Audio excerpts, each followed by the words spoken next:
अस्सलाम वालेकुम स्टूडेंट्स। बच्चों, क्या आप जानते हैं कि जो हाथी है वो दूसरे हाथी के साथ बहुत लंबे फासले तक भी कम्युनिकेट कर सकता है, यानी कि इवन कि अगर वो 1 किलोमीटर फासले पे भी हों तब भी एलिफेंट्स एक दूसरे के साथ कम्युनिकेशन कर सकते हैं। कैसे, ये वीडियो में पता लगेगा आपको। इसी के साथ साथ बच्चों, क्या ऐसी टेक्निक है जिसके ज़रिए हमारी बॉडी में बिना कट लगाए डॉक्टर हमारी बॉडी के अंदर झांक सकते हैं, हमारी बॉडी को देख सकते हैं। वो भी टेक्निक आज के लेक्चर में समझ में आएगी। और इसी के साथ साथ बच्चों, कैसे ऐसा पॉसिबल है कि एक बैट जो है, एक चमगादड़ जो है, वो अंधेरे में अपने रास्ते को तलाश कर लेता है बिना देखे। ये तीनों की तीनों टेक्निक्स, और इसी के साथ साथ वो कौन सी टेक्निक है जिसके ज़रिए सबमरीन्स या शिप्स जो है वो नेविगेट करते हैं वो वाटर में। आज की वीडियो के अंदर जानेंगे। टॉपिक का नाम है अल्ट्रासोनिक्स। अस्सलाम वालेकुम एवरीवन, मैं हूं मोहम्मद तलहा और आप लोग देख रहे हैं तलहा स्पेस एकेडमी। तो चलिए शुरुआत करते हैं आज के लेक्चर की। बेसिकली रेंजेस ऑफ साउंड आपको पता होनी चाहिए बच्चों कि साउंड की मुख्तलिफ रेंजेस होती हैं। आपको पता है साउंड है, sound is a form of wave. कौन सी वेव है? साउंड एक लॉन्गिट्यूडनल वेव है, एक मैकेनिकल वेव है, जिसे ट्रैवल करने के लिए किसी न किसी मीडियम की ज़रूरत होती है। इसमें क्रस्ट पाए जाते, इसमें कंप्रेशंस पाए जाते हैं, इसमें रेयरफेक्शंस पाए जाते हैं। सो बेसिकली जो साउंड है उसकी 3 रेंजेस हैं, यानी कि साउंड को डिवाइड किया जाता है 3 मुख्तलिफ रेंजेस में। पहला कहलाते हैं इंफ्रासोनिक साउंड, दूसरे कहलाते हैं ऑडिबल फ्रीक्वेंसी साउंड, और तीसरे कहलाते हैं अल्ट्रासोनिक साउंड। ये जो डिवीज़न है ना बच्चों साउंड की, वो असल में साउंड की फ्रीक्वेंसी के ऊपर डिपेंड करती है। और अगर आपको याद नहीं है कि फ्रीक्वेंसी क्या होती है तो चलिए पहले फ्रीक्वेंसी याद कर लेते हैं। फ्रीक्वेंसी क्या है बच्चों? The number of waves produce by the body in 1 second is called frequency.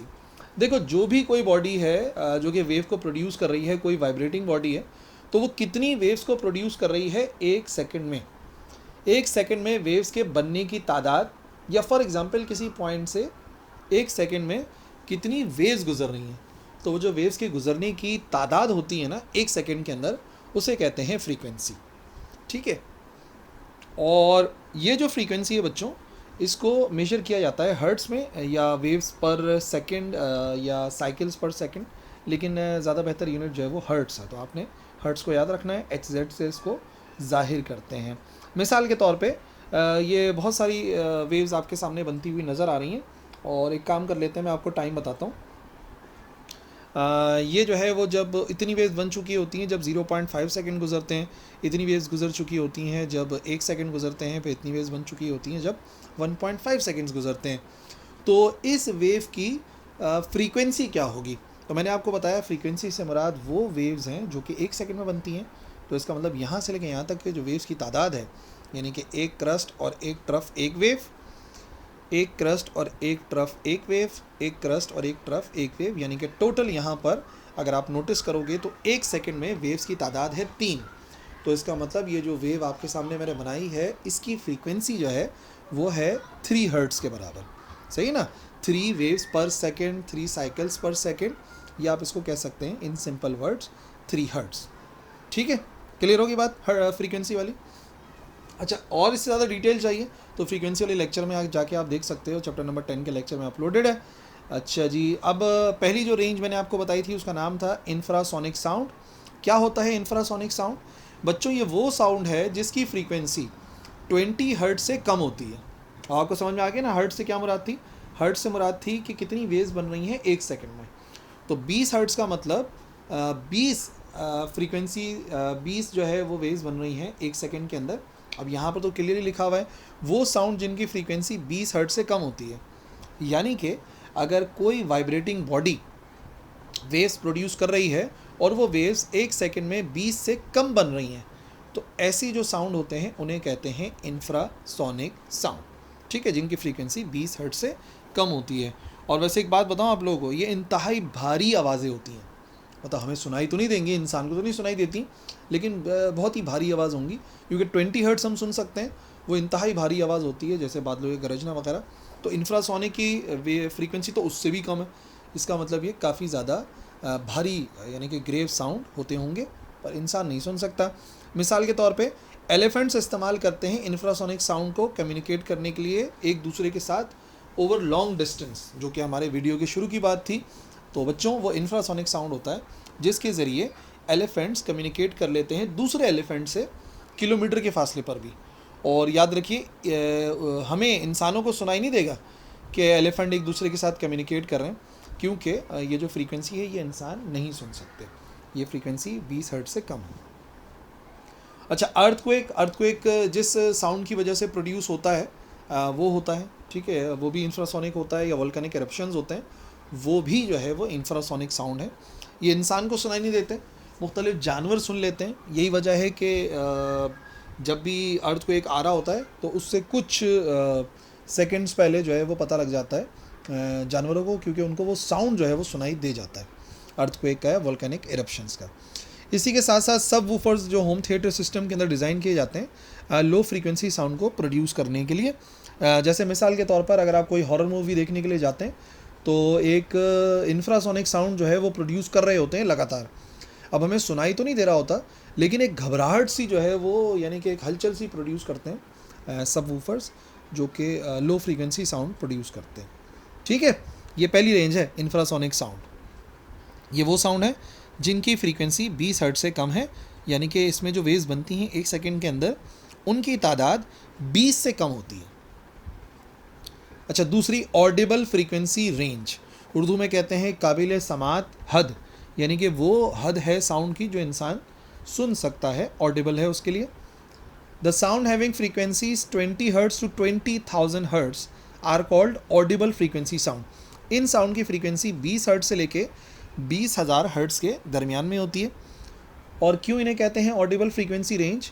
क्योंकि ये इंसान सुन सकता है, इंसान के लिए ऑडिबल होती है। तो इन साउंड्स को कहते हैं ऑडिबल फ्रीक्वेंसी रेंज, जिनकी फ्रीक्वेंसी 20 से लेके 20,000 हर्ट्ज होती हैं। मतलब अगर कोई वाइब्रेटिंग बॉडी एक सेकंड के अंदर 20 वेव्स बनाएगी या 20,000 बनाएगी, तो इस दौरान इसके दरमियान में जितनी भी फ्रीक्वेंसीज़ हैं वो हम सुन सकते हैं। ये ऑडिबल फ्रीक्वेंसी रेंज कहलाती है। अब इसकी मिसाल तो बड़ी सिंपल सी है बच्चों, मैं क्या मिसाल दूं? जो आवाज़ आज तक आप लोगों ने सुनी है वो ऑडिबल फ्रीक्वेंसी रेंज में ही होगी। जैसे मिसाल के तौर पर आपने कोई म्यूज़िकल साउंड सुना हो, वायलिन का साउंड सुना हो, गिटार का, ड्रम का, अगर आपने सुना है तो पक्का है कि वो ऑडिबल फ्रीक्वेंसी रेंज में है। दो इंसान आपस में बात कर रहे हैं और आपको सुनाई दे रहा है भाई हाँ ये दोनों तो बातें कर रहे हैं, तो इसका मतलब ये कि अगर आपको सुनाई दे रहा है तो वो ऑडिबल फ्रीक्वेंसी रेंज में लाई कर रहे हैं। इसी के साथ साथ एक शख्स कार का हॉर्न बजा रहा है और आपको सुनाई दे रहा है, तो अगर आपको सुनाई दे रहा है तो इसका मतलब उसकी फ्रीक्वेंसी 20 हर्ट्ज से लेकर 20,000 हर्ट्ज के दरमियान में है। So these are called audible frequency range. और तीसरा मोस्ट इम्पॉर्टेंट, जो कि बेसिकली आज का हमारा इन डेप्थ टॉपिक भी है, अल्ट्रासोनिक साउंड। ये वो साउंड है जिनकी फ्रीक्वेंसीज़ 20,000 हर्ट्ज से ज़्यादा होती है, यानी कि ये वो बॉडीज़ प्रोड्यूस कर रही हैं जो एक सेकंड में 20,000 से ज़्यादा मर्तबा वाइब्रेट करती हैं। ऐसी वेव्स बना रही हैं जो एक सेकंड में 20,000 से ऊपर बनेंगी, 21,000, 22,000, मतलब ये कि इनकी फ्रीक्वेंसीज़ काफ़ी हाई होती है। और याद रखिएगा बच्चों, अगर फ्रीक्वेंसी हाई है तो एनर्जी भी काफ़ी हाई होती है। ठीक है, मिसाल के तौर पर क्लीनिंग के लिए इस्तेमाल करते हैं हार्ड टू रीच ऑब्जेक्ट्स को। ठीक है, ये भी आगे समझते हैं, आगे लेक्चर में हमारे पास यही समझना है हमें। इसी के साथ साथ इंडस्ट्रीज़ में क्वालिटी कंट्रोल के लिए इस्तेमाल किया जाता है। क्वालिटी कंट्रोल मुख्तलिफ़ चीज़ें बनाई जा रही हैं तो उनकी हार्डनेस, उनकी स्टिफनेस चेक की जाती है। अच्छा, सोनार में इस्तेमाल होता है, जिसे फुल फॉर्म है साउंड नेविगेशन एंड रेंजिंग, सोनार। ये भी आगे समझते हैं लेक्चर में। इकोकार्डियोग्राफी और अल्ट्रासोनोग्राफी, और ये जितनी भी 5 की 5 जो हमारे पास एप्लीकेशंस यहाँ पर आपके सामने हैं अल्ट्रासोनिक साउंड की, इनको अब हम वन बाय वन समझते हैं। तो चलिए शुरुआत करते हैं पहले से। एप्लीकेशन ऑफ अल्ट्रासोनिक्स में पहली है क्लीनिंग। और किस चीज़ की क्लीनिंग करते हैं? देखो, अल्ट्रासाउंड को कॉमनली यूज़ करते हैं काफ़ी ऑब्जेक्ट्स को क्लीन करने के लिए। और ये पता है कौन से सब्सटेंस होते हैं, कौन से ऑब्जेक्ट्स होते हैं? Hard to reach places. क्या मतलब? ज्वेलरी है, ज्वेलरी के अंदर जो है ना मुख्तलिफ डिज़ाइंस बने हुए, उनकी सफाई कैसे की जाए भाई? तो ज़्यादा बेहतर है कि उनकी क्लीनिंग के लिए हम इस्तेमाल करते हैं अल्ट्रासोनिक क्लीनर्स। या डेंटल और सर्जिकल इंस्ट्रूमेंट्स होते हैं, आप डेंटिस्ट के पास जाते हैं तो वो इंस्ट्रूमेंट्स इस्तेमाल करता है। सर्जरीज़ के दरमियान में जो है वो इंस्ट्रूमेंट्स इस्तेमाल किए जाते हैं, उनकी क्लीनिंग भी अल्ट्रासोनिक्स के थ्रू होती है। और म्यूज़िकल इंस्ट्रूमेंट्स जो कि बहुत ही ज़्यादा सेंसिटिव होते हैं, तो उनकी क्लीनिंग के लिए भी इस्तेमाल किया जाता है अल्ट्रासोनिक साउंड को। इस प्रोसेस के अंदर जो ऑब्जेक्ट है जैसे हमें क्लीन करना होता है उसको हम प्लेस कर देते हैं इन अ क्लीनिंग सोल्यूशन। एक क्लीनिंग सोल्यूशन होता है, उसके अंदर इन ऑब्जेक्ट्स को हम सिर्फ डाल देते हैं and ultrasonic waves are sent into the solution, और उस सोल्यूशन के अंदर अल्ट्रासोनिक वेव्स को भेजा जाता है। यानी कि वो उस सोल्यूशन के अंदर ही वेव्स प्रोड्यूस होंगी, जाहिर सी बात है जब अल्ट्रासोनिक वेव्स को भेजा जाएगा। अच्छा, क्योंकि बहुत इंपॉर्टेंट प्रॉपर्टी है बच्चों, अल्ट्रासोनिक साउंड की फ्रीक्वेंसी बहुत हाई होती है, मैंने बताया ना 20,000 से ज़्यादा फ्रीक्वेंसी होती है उनकी, तो ये बड़ी हाई फ्रीक्वेंसी है। तो डस्ट हो, ग्रीस या कंटामिनेशन पार्टिकल जो होते हैं वो हट जाते हैं उस सब्सटेंस से और ड्रॉप हो जाते हैं सॉल्यूशन के अंदर, और इस तरीके से जो ऑब्जेक्ट है उसको क्लीन कर लिया जाता है यूजिंग अल्ट्रासाउंड। ठीक है ना, सिर्फ जो सबसे इंपॉर्टेंट प्रॉपर्टी यहाँ पे इस्तेमाल हो रही है। आप सोच सकते हो भाई क्या नॉर्मल साउंड से ऐसा कर सकते हैं, क्या इंफ्रासोनिक साउंड से ऐसा कर सकते हैं? क्योंकि उनकी फ्रीक्वेंसी कम होती है तो वो उतने इफेक्टिव नहीं होंगे जितना कि ये होंगे। ठीक है ना, देखिए क्योंकि पार्टिकल होते हैं छोटे छोटे ना, तो वो ज़्यादा फ्रीक्वेंसी पे वाइब्रेट कर सकते हैं। देखो यहाँ पर आपको नज़र आ रहा है ग्लासेस को जो है वो साफ़ किया जा रहा है, एक कंटेनर के अंदर रखा गया जिसमें क्लीनिंग सोल्यूशन है और वो एक सब्सटेंस के अंदर रखा हुआ है जो कि अल्ट्रासोनिक क्लीनर कहलाते हैं। दूसरी एग्जांपल ये वाली देखो, इसमें जो है ना वो ज्वेलरी को जो है वो अल्ट्रासोनिक क्लीनर के अंदर डाला गया, तो जैसे ही डाल रहे हैं आपको नज़र आ रहा है कि उसके अंदर जो है ना वाइब्रेशन की वजह से ज्वेलरी जो है वो क्लीन हो रही है। तो इस तरीके से अल्ट्रासोनिक क्लीनर के ज़रिए हार्ड टू रीच ऑब्जेक्ट्स को, ज्वेलरीज़ को और सर्जिकल इंस्ट्रूमेंट्स को साफ़ किया जाता है। Second application quality control. Quality control से क्या मुराद है? देखो बच्चों, ये बात तो कंफर्म है कि अल्ट्रासाउंड की फ्रीक्वेंसी ज़्यादा है, तो फ्रीक्वेंसी ज़्यादा है तो उनकी पेनेट्रेटिंग पावर भी ज़्यादा होती है। पेनेट्रेट करना मतलब किसी सब्सटेंस के अंदर दाखिल हो जाने की सलाहियत, पेनेट्रेटिंग पावर, ताकत। और ये किसकी वजह से? क्योंकि इसकी फ्रीक्वेंसी ज़्यादा है, तो ये जो अल्ट्रासोनिक साउंड होते हैं ये बॉडी के अंदर ट्रैवल कर जाते हैं, पेनेट्रेट कर जाते हैं, और इसी वजह से अल्ट्रासाउंड को यूज़ किया जाता है टू डिटेक्ट क्रैक्स। क्रैक्स को डिटेक्ट करने के लिए इस्तेमाल करते हैं। किसी भी सब्सटेंस के अंदर, इंडस्ट्री के अंदर कोई चीज़ बन रही है तो भाई उसमें क्रैक तो नहीं है, उसमें कोई कैविटी तो नहीं है, कुछ खालीपन तो नहीं है, खोखलापन तो नहीं है, उसमें कोई फ्लॉ, कोई ख़राबी तो नहीं है या कॉन्क्रीट ब्लॉक के अंदर, तो उनको चेक करने के लिए अल्ट्रासोनिक साउंड को इस्तेमाल किया जाता है। ये जो इनविजिबल क्रैक्स होते हैं, कैविटीज़ होते हैं, ब्लॉक के अंदर होते हैं, तो ये क्या करते हैं, ये जो स्ट्रक्चर होता है मिसाल तौर पे ईंट में अगर मौजूद है तो ईंट को वीक कर देगा, जाहिर सी बात है उससे पूरा स्ट्रक्चर जो है वो मुतासर होता है, तो उसको सही ढूंढना ज़रूरी है और ये क्वालिटी कंट्रोल के अंदर आता है। क्या करते हैं इसमें, अल्ट्रासोनिक वेव्स को पास कराते हैं मेटल ब्लॉक से और डिटेक्टर्स यूज़ करते हैं जो कि डिटेक्ट करते हैं ट्रांसमिटेड वेव को, कि वेव कितनी ट्रांसमिट हुई है। अगर कोई डिफेक्ट होता है तो अल्ट्रासाउंड जो है वो रिफ्लेक्ट हो जाता है टकरा कर, और वो इंडिकेट करता है कि भाई अगर टकरा कर आ रहा है अल्ट्रासाउंड वापस, तो इसका मतलब ये है कि कोई ना कोई डिफेक्ट मौजूद है। सही है ना, अल्ट्रासोनिक वेव्स को भेजा जाता है ब्लॉक के अंदर और फिर दूसरी साइड से उसको, या उसी साइड से जहाँ से भेजा गया वहाँ पे डिटेक्टर लगा के डिटेक्ट कर लेते हैं। तो कितनी देर में आ रहा है, कितना जल्दी आ रहा है, वो डिटेक्ट कर लेगा कि कोई फ्लॉ, कोई ख़राबी, कोई क्रैक तो नहीं है। देखो मैं आपको दिखाता हूँ इस तरीके से ना, मिसाल के तौर पे इस ब्लॉक के अंदर क्रैक है, तो जब क्रैक होगा तो यहाँ से साउंड भेजा जाएगा, फिर वो इस क्रैक से टकरा कर हमें वापस सुनाई देने लगेगा। ठीक है ना, तो या तो हम सुन तो नहीं रहे, बहरहाल हम लोग इसको कंप्यूटर पे ग्राफिकली प्लॉट करते हैं तो पता लग जाता है कुछ इस तरह से। देखो मिसाल के तौर पे अगर इस पूरी सब्सटेंस में कोई भी क्रैक नहीं है तो साउंड यहाँ गया और यहाँ टकरा कर वापस आया, टाइम लगा ना, तो आप देखो ये साउंड का जाना था अल्ट्रासोनिक साउंड का, और फिर टाइम लगा बाकायदा, और ये अल्ट्रासोनिक साउंड पूरा टकरा कर वापस आ गया। इसका मतलब ये बहुत ही सही ऑब्जेक्ट था, इसमें कोई भी क्रैक नहीं था। अब मिसाल के तौर पे कोई क्रैक है अगर, तो आप देखो होगा क्या, साउंड वेव यहाँ से गई और टकरा के जल्दी वापस आ गई, तो इतनी देर बाद इसको वापस आना चाहिए था, लेकिन ये टकरा कर जल्दी वापस आ गई।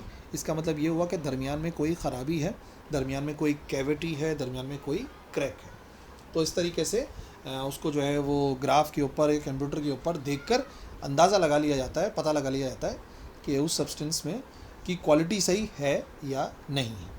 ठीक है, तो देखो दो बातें हो गई, एक तो इसके ज़रिए हमने क्लीनिंग कर ली अल्ट्रासाउंड के ज़रिए, और दूसरा अल्ट्रासाउंड के ज़रिए जो है वो हमने क्या कर लिया, हमने क्वालिटी को कभी कंट्रोल कर लिया, क्रैक्स को ढूंढ लिया, फ्रैक्चर्स को ढूंढ लिया।